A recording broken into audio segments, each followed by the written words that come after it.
आणि नाशिककर सुद्धा कडाक्याच्या थंडीने अक्षरशः गारठून गेलेत। नाशिकचा पारा 5 अंशांपर्यंत खाली आलेला आहे आणि नवीन वर्षाची सुरुवात झाल्यापासूनच नाशिकमधली थंडी काही कमी झालेली नाहीये। पहिल्या आठवड्यात 8 ते 10 अंशांवरती असलेल्या तापमानाचा पारा आता 5.8 अंशांवर आलाय। तर निफाडमध्ये 5 अंश सेल्सिअसची नोंद करण्यात आली आहे। हाडं गोठवणाऱ्या या थंडीत भर दुपारी सुद्धा नाशिककरांना स्वेटर आणि मफलर घालूनच घराबाहेर पडावं लागतंय।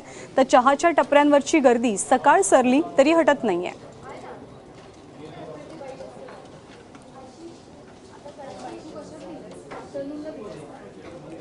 तर राज्यभरात विविध शहरात तापमानाची काय नोंद करण्यात आलेली आहे त्यावर आपण एक नजर टाकूया।